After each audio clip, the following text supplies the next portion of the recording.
Okay, well, afternoon, everyone. I've probably a couple more people that are joining as we go, but I'll enter them as we start. So thank you very much for giving up your afternoon and coming to our second webinar, following the success of the first one the other day with the foundation, the funding, and great. And just to give update, we've already had around about £450,000 come into clubs through the government grant in Essex alone already. And I know the guys from Bedfordshire and Suffolk and Cambridge are here as well, have had some success around that as well. So again, following on from last week's and in your clubs, please stay in touch with the likes of Arfan and Graham in Essex around supporting your clubs, but also Rob, Ben and Sam up in the other counties that are here with us today. So the idea with these is very much trying to get clubs to really use this opportunity to really sort of take this as a chance for us to reflect on our clubs, where they're situated within their communities, and looking at the opportunities that might come out of what we know is a challenging time, but it's going to create a new norm, as I heard today, around what we might look like once we start to go back into post-COVID period, I suppose we call it now. So today's is very much focused around the volunteers and safeguarding the game. So we will be spending the first sort of 10-15 minutes just looking at how we maybe support our volunteers in the game and opportunities around that within our clubs. And then the second half will be Phil Nappett just going around some safeguarding bits that are certainly coming up through, and things for clubs to think about and maybe just check through that point. We've also got Arfan on here, as some of you will know, and as those who might have used Zoom now, there is a chat box at the bottom, so please feel free to put any questions into that chat box. We will then round them up and answer 2 or 3 maybe at the end of this session. We will then put any other questions that aren't answered onto the website as well as a focus.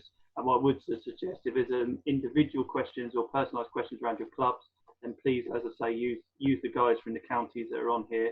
Very much there's time to chat to you and follow up emails and support you as a clubs as we go through to that point.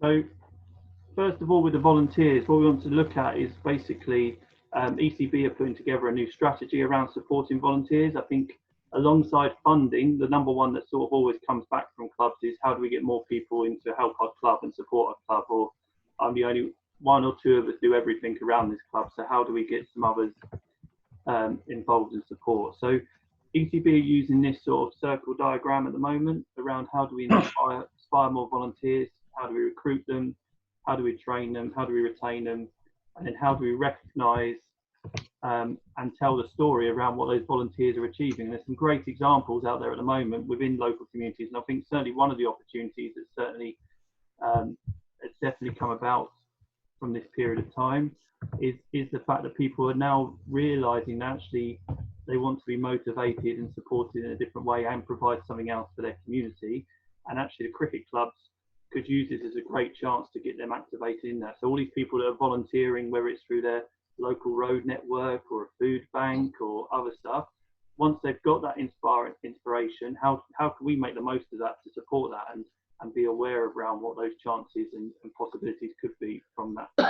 And I'm sure you've got plenty of stories, and probably yourselves as well, who are spending time now who have available to support that local community. So thinking about how we inspire them, how we then support and train them, how do we make sure we keep them as volunteers, which I suppose is the big opportunity now they've started to volunteer, and then how do we recognise and tell that story after that.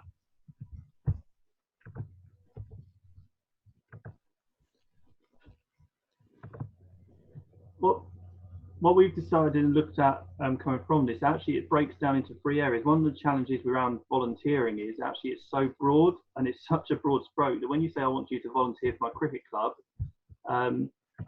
people aren't quite sure what that actually requires. And they know that volunteers, but actually what are we actually looking for them to volunteer in? Are we being specific and clear around what we want them to do or what we need help in around our club? And I would ask you and your clubs at the moment to think of this possibly in 3 different areas around what's the volunteers we need for leadership of the club? What kind of volunteers and what kind of skill set do we need from leaders to actually help us get through this current situation? But when we come out of it, the opportunities and what the future looks like, and what skill set And what do we know? Finding those next chairmen, those next treasurers, those next secretaries, whatever it may be, or development managers around that point.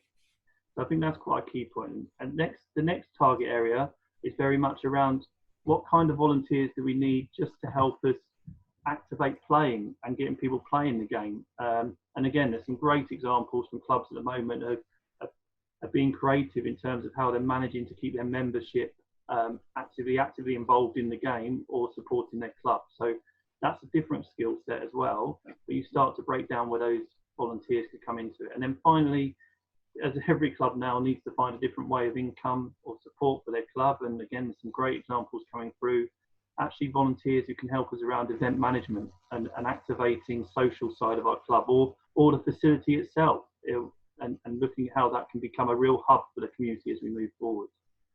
So once you've looked at those 3 target areas, is it possible then to focus around 4 target groups that we can work on to actually maybe identify people to fill those roles? And that could be, we've split into young people. There's, again, some great experience and examples of found using people who are on their Duke of Edinburgh scheme, right through to people doing their BTEC courses, to just naturally young groups within your age groups helping you out with your junior sessions, certainly around umpiring, scoring, or just acting as an extra pair of hands. Key part of volunteering that always gets missed out is just the captains themselves and the players. How they play a vital part. We've all been there on a Saturday putting out the rope and setting up for games and supporting, but actually how can we communicate and support them as well in understanding what their role is and how they can support the club. Your parents and the community itself, so we all look for our volunteers sometimes within our clubs, but can we actually look outside of that as well, and the ripple effect within our membership. So if you're fortunate enough to have 50 or 60 kids, that potentially could be opening up another 100 adults that you could be sort of activating, and then on top of that, their grandparents, their aunties or uncles who might want to actively get involved. And as we said, the number of people who are now working within their local communities and supporting their communities, at the moment, how do we activate them and keep them actively involved with supporting that as we go through?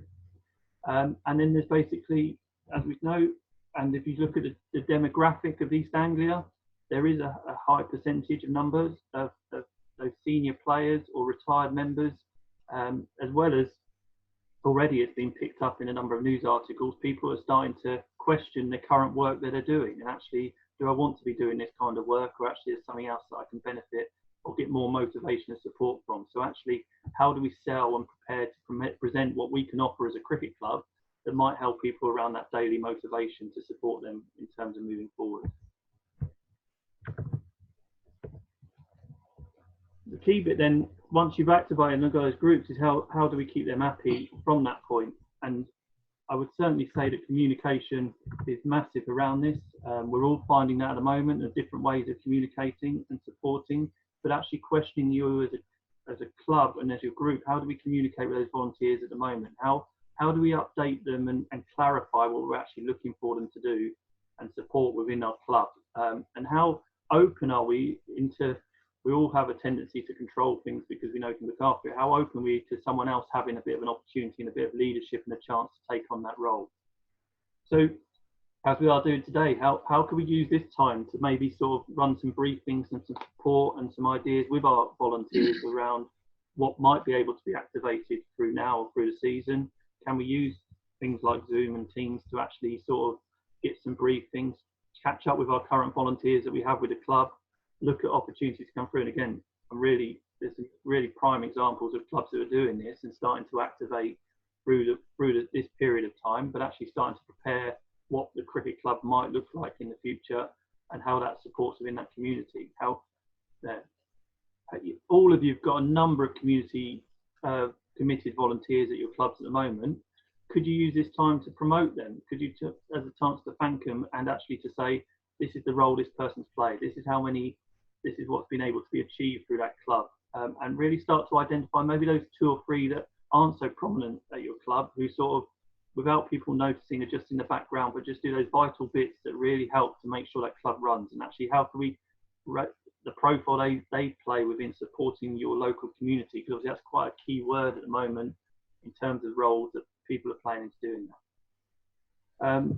making sure and just reassessing that your volunteers and you'll have the right contacts. Who's the person that looks after those three key areas? Who is the main contact for them around activating play and cricket in the site? Who's the main contact for them around social activities? Who do they need to speak to and support around that point?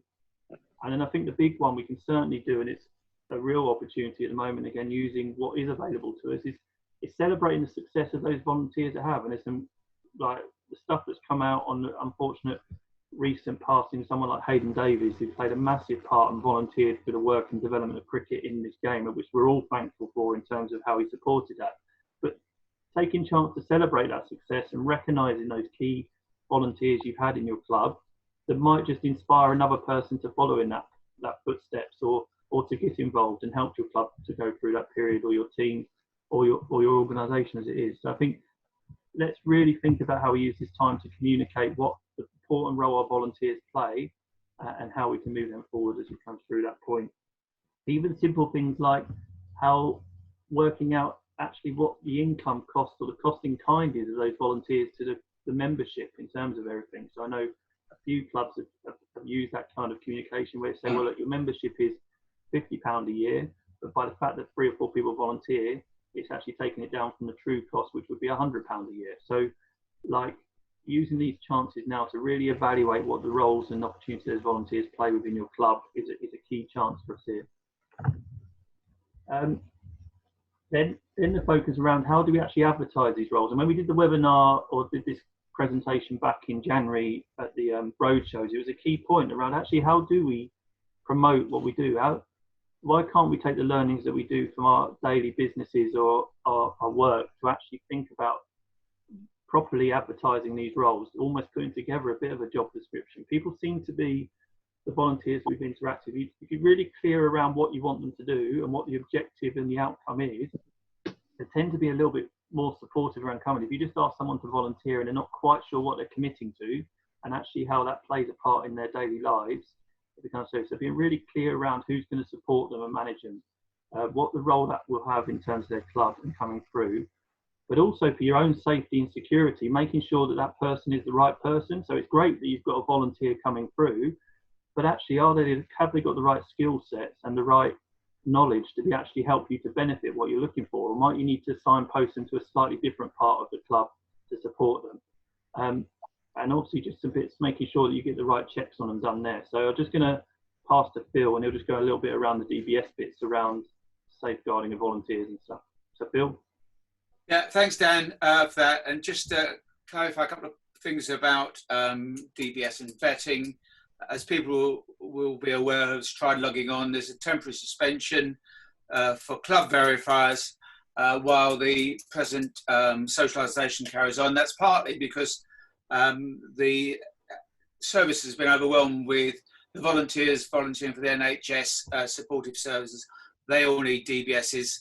Effectively speaking, we can verify important roles between Dan and myself. That would be particularly people who have got and are planning to do online sessions or direct contact with young people over platforms like Zoom. And if you have got any concerns, questions about that, then I'm running a regular Tuesday 4 p.m. Safeguarding session. So please come back to me about individual circumstances on that, or drop me an email. But for the captains, the volunteers, the organisers who have got nothing effectively to do at the moment until the lockdown clears, their extension to DBSs will just have to wait. We can't vet hundreds of that between the two of us in terms of doing it online. As I say, if there's any individual ones, please come back to me and discuss either this afternoon or drop me an email and we can sort out the whole area about DBS vetting. General reminder about Safe Hands. For those who haven't been on a refresher lately, they've improved the website, so literally Googling either the contacts there or Safe Hands, ECB Cricket Safe Hands will bring up all the policies. We're going to go on to the slide. Do you want to come back now, Dan, or I'll just finish this bit and then I'll come back to you around the safe. Yeah, go on then. Yeah. Okay, so I think the key bit we're looking for is for you to think about really focusing and using this as a professional setup now in your clubs. You are all small or medium and some large businesses. So the same way you would create that is use this almost going through the same process around, have I got a clear job description? Am I clear what my volunteers are that I'm looking to help my club, rather than saying I need a load of volunteers? As we said right at the start, that's quite a broad stroke. Can I be really clear around which specific area, those 3 targeted groups, do I need volunteers in? Is it my contingency for leadership? Is it to help me activate playing the game? Or is it around actually activating our hub and our club going forward? And then as you would do with that, and I think again, here's a great chance for you in time, obviously within your daily lives, can we use this as an opportunity to really make sure we review how often do we actually speak to our volunteers and get their feedback around actually what they think that might be an opportunity for us to improve in our club, or within recruiting other volunteers, or actually in terms of just the experience they've had. Again, even a simple question, are they happy to carry on volunteering, or are we just assuming they're going to be happy to volunteer? I know there's a few people on here that certainly are aware of that situation, that there's almost an expectation that they'll carry on in their role without actually people really reviewing that and supporting them around that next stage and everything. And be really clear with them. Just ask them. It's amazing how surprised some people are if you just spend the time to ask them, well, what could we do differently with our club? What have you noticed that we can take and support, and make them feel part of that and have ownership within that club and go through. So again, using this time, you might do as a Zoom and have a few volunteers on there, or you might just take time to phone up that volunteer that only gives you 2 or 3 hours a week, so that plays a vital part, and actually get their input into it, rather than just them expecting that they're going to show up again once we start playing and get back into activating. So again, the key things for us through this volunteer is to try and narrow down your true understanding of what you were looking for from your volunteers. Start to treat them and think of them more like you would do if you were appointing or recruiting staff for a business or a job, because I say you are all small, medium or large businesses really, with some of you got some quite good turnovers, as we've again supporting you and working with you at the moment through the current situation. And then just using this time to really communicate with those volunteers and go back and spend some time. Again, think of yourselves, how much of a motivation would it give you if someone from the club phoned you up and said, oh, we're really thankful that you spend those 4 or 5 hours a week helping us cut the outfield. We're not currently 100% sure what the state of play is in returning, but just interested in your thoughts of the club. What could we be doing? What ideas? And it might be something that comes out, as we've seen with a few clubs, around ideas in terms of what role the club could play currently. So moving forward, I'll give you, and there's a number of examples, but one example I've seen from a club is that through their speaking to their volunteers, they've now activated an alternative cricket tee this weekend. And what would have been the first home game is now members are turning up to provide food for the local food bank, and the volunteers have set that up themselves. And that just came from a conversation with one of the volunteers that only does a couple hours a week, and said, what can we do? What could we engage this site? So using this as a real process around communication and reflecting on those volunteers is key. But again, following this, if you've got any questions or thoughts or ideas, then please sort of stay in touch with the team and we can help you through. But as Phil hinted, we're going to just make sure we just focus. A key part of this is obviously the safeguarding of our clubs and the volunteers that we have working in there. So I'm just going to pass over to Phil, who's the Essex County Welfare Officer, and we'll go through this safeguarding section. Okay, thanks, Dan. First slide is very much about some contacts basically going on there. As I say, safe hands up, but I just want to add a few things which take into account the current situation. Also, more quickly updated, the ECB site is the CPSU. Again, you can just literally Google CPSU. It stands for Child Protection and Sport Unit, and then they will take account of day-to-day advice. As I say, I've mentioned DBS. I'm happy to come back to that this evening at 4 o'clock, or if you want to email me information, obviously, to our Suffolk embedded colleagues. Thanks, Dan. Go to the next slide, please. Great. So what I've said really is, obviously, what we want to be very positive. There's some really good examples at the moment from a number of clubs online that have maintained links with the kids and are obviously going to be hopefully in a position to quickly get into action once this lockdown is lifted, however that comes, however it's staged. But there's lots of opportunities that we can actually do. So what I don't want to do is send out a message about the dangers or the concerns, but we obviously need to make sure that we're getting new club members in. Thanks. Dan, next one, please. There are some of the risks in a sense. The idea of, and these have been collated from the CPSU, but also from the police and other safeguarding institutions. Is the idea that as soon as people who want to make an inappropriate relationship with young people recognise that clubs are using different formats, then they will make an attempt to crash in on these, possibly set up false identities. And obviously with that comes the concern about young people being contacted, about groomed, and sometimes thinking they're talking to somebody from the club, but actually it's somebody who's invaded it or set up a false profile. There's also the impact that can happen within the club. Clubs using it very appropriately, but then within peer groups within the club, negative comments. So it needs to be really carefully monitored by all those people involved in it. And it's just making sure that those we don't lose any of the vital information. We keep it responsibly. Next slide about Zoom. Coming on to Zoom.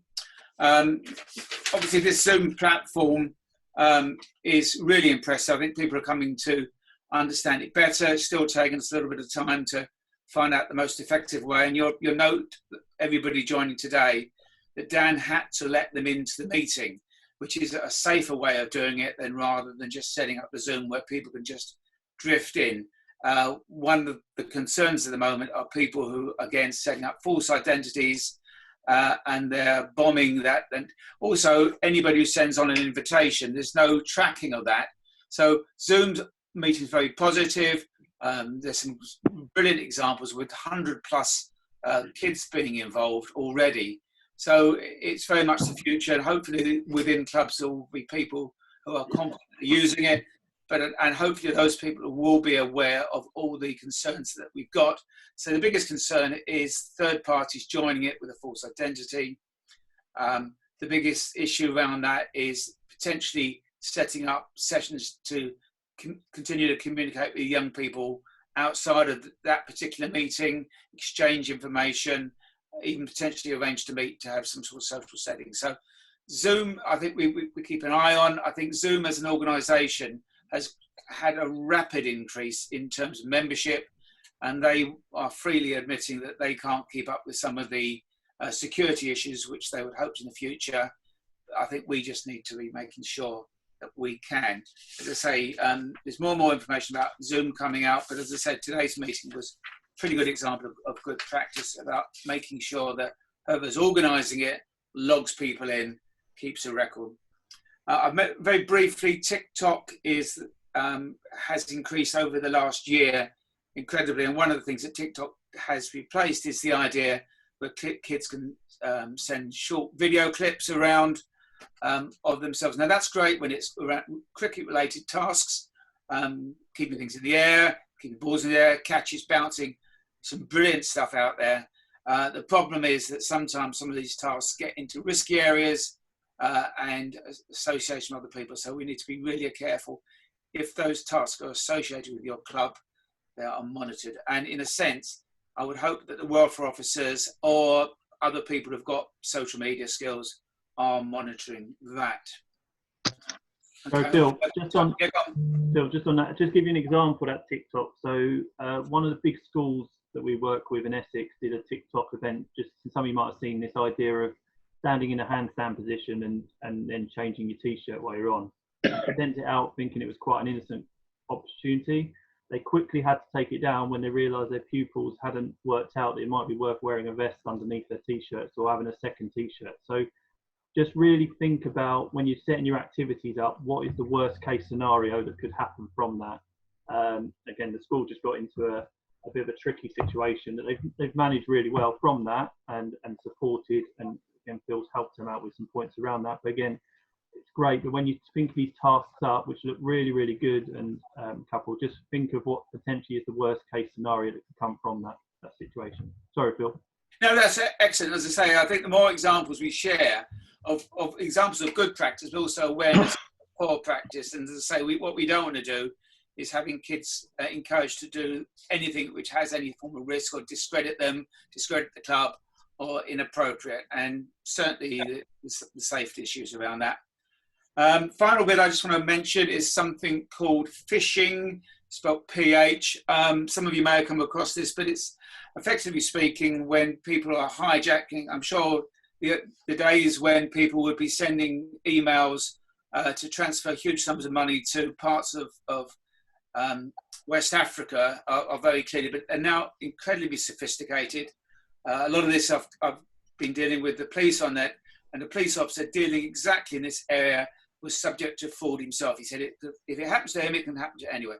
The concern with clubs is that people are thinking that offering clubs opportunities to make money, do that, invest in this, and give information about any personal data, but particularly any links to accounts, any promises of transferring money, loans outside of ECB and government ones. Just be very, very aware of it and check it out, and make sure that everybody is very aware that it's not as easy as it used to be to spot some of these links. They are incredibly sophisticated.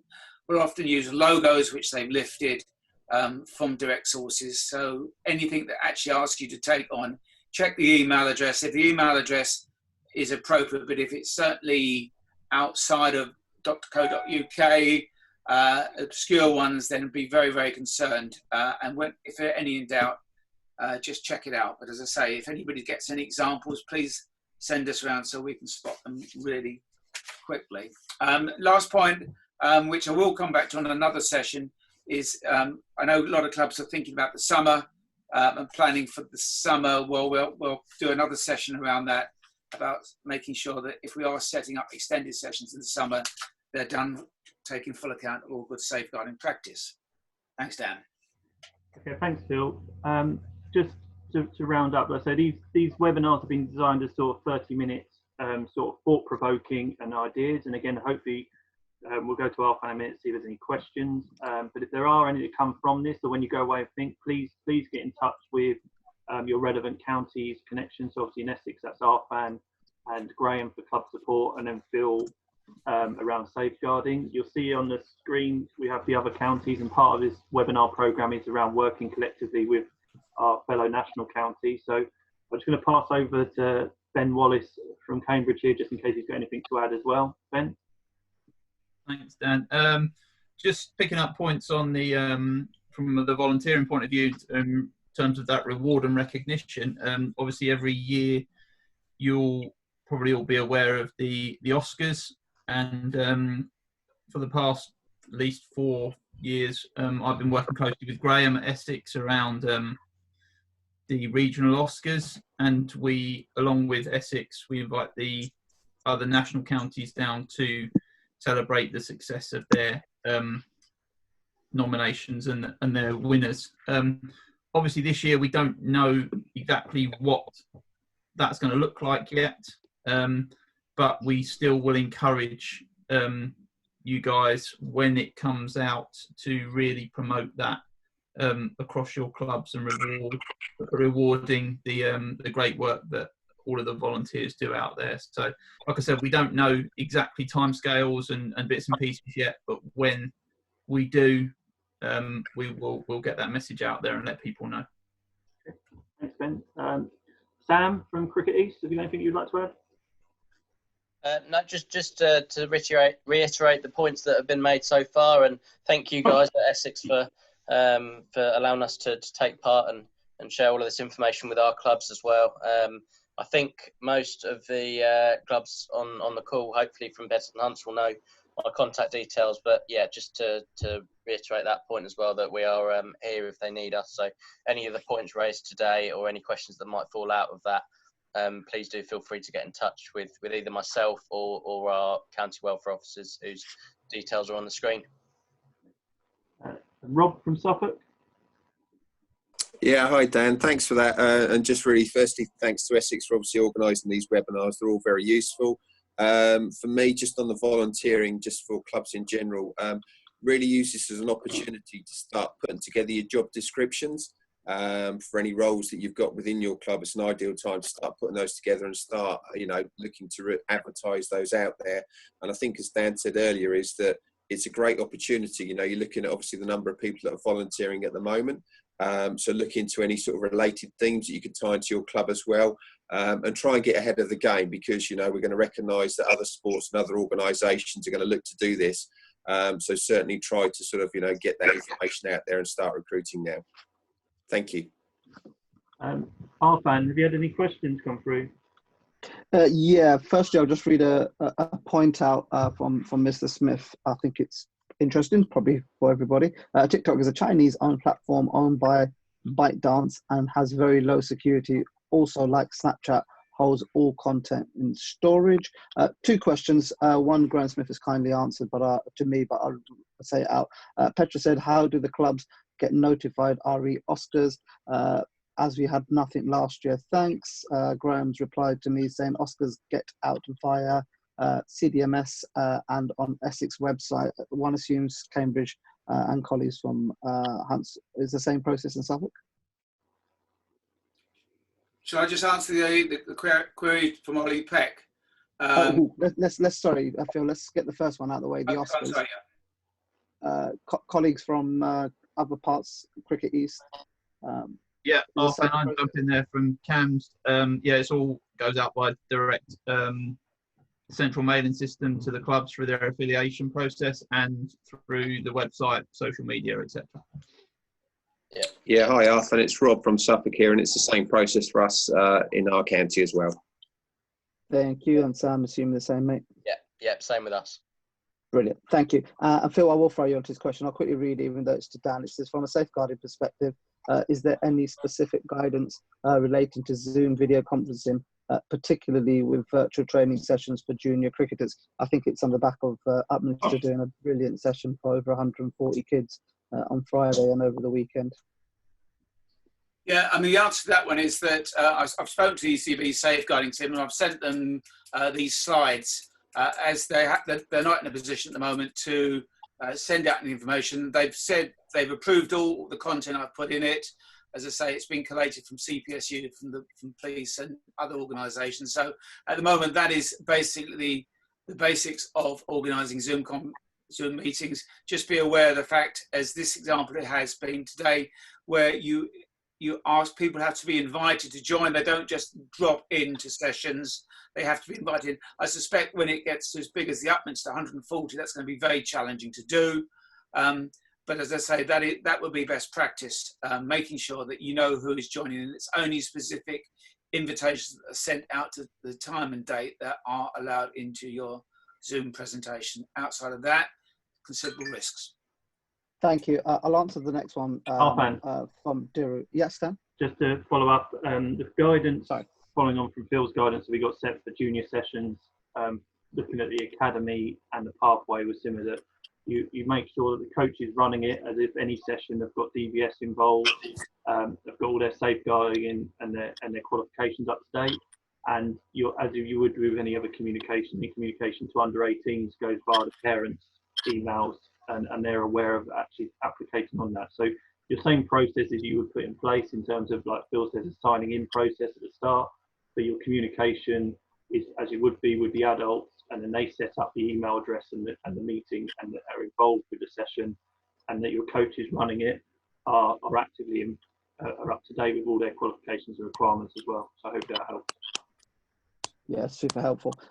Just a couple.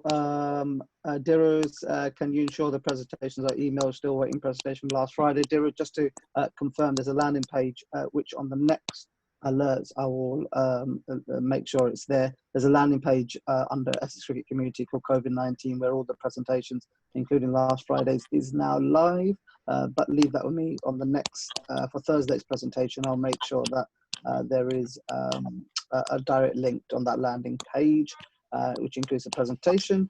Thank you. Does a parent need to be present on the Zoom sessions?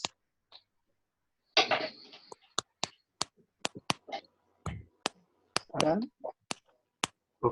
My understanding, ideally then yes, but they don't, as long as the email's gone through with the parent and you've got all those procedures in place in terms of having the coaches, CBS, safeguarding and those processes.